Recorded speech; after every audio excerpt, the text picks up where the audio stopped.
Teringat awal tahun 2020, pejabat Indonesia bercandain COVID. Ada yang mengatakan corona tidak mungkin masuk ke Indonesia, mereka akan mati karena panasnya cuaca. Ada pejabat yang mengatakan mereka nggak mungkin masuk ke Indonesia karena orang Indonesia kebal, karena makan nasi kucing. Ada pejabat yang mengatakan lagi, masuknya susah, izinnya rumit, jadi mereka tidak mungkin bisa masuk. Sampai terakhir di gedung DPR tertulis, di spanduk, COVID dilarang masuk. Lu kata COVID bisa baca apa? Intinya melecehkan dan menganggap sepele di awal, mengakibatkan apa yang terjadi saat ini. Ambiar kesehatan dan ekonomi negara level bawah dan level tengah, kecuali yang dapat anggaran dan oligarki masih menganggap benar kelolaan negaranya. Yo monggo kowe sing jabat sakarep mula. Sekarang varian kedua Delta merajalela, menjadi gelombang kedua mengganas.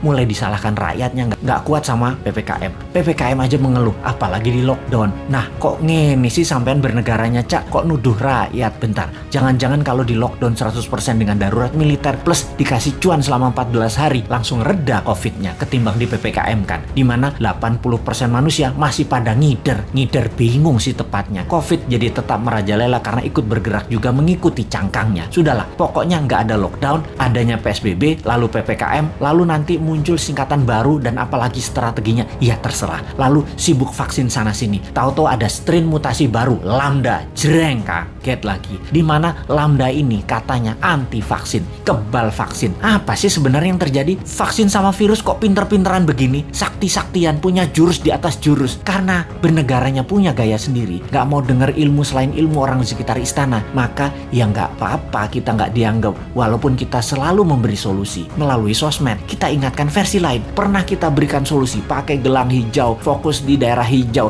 dan pakai darurat militer, gak digubris. Memang sih sudah pasti ide kita dilepeh. Yowis, rapopo. Kalau buat simulasi alternatif lain ada nggak? Pemerintah buat nggak? Skenario A, B, C, D, dan lain sebagainya. Sungguh loh, ini semua harusnya banyak alternatif yang kita buat solusi dengan banyak skenario. Ada skenario perang dunia invisible war, skenario pandemi untuk tujuan politik, atau ini pandemi biasa. Oh lupa, selama hampir 2 tahun ini masih kekeh COVID itu pandemi biasa, bukan ada skenario konspirasi dan bisa selesai pakai vaksin. Dan pendapat ini dipegang kokoh, ngotot banget. COVID pandemi biasa dan selesai dengan vaksin, itu keputusan maha benar. Kalau kita New Mind punya banyak alternatif berpikir dan skenario bertindak, beda dengan Old Mind. Kalau ini adalah perang dunia, kita harus segera memutuskan ambil posisi dengan siapa kita berteman, dengan Nazi atau dengan sekutu. Kalau ala perang dunia kedua, kalau ini pandemi, biological war sama globalis, maka kita juga harus lobby internasional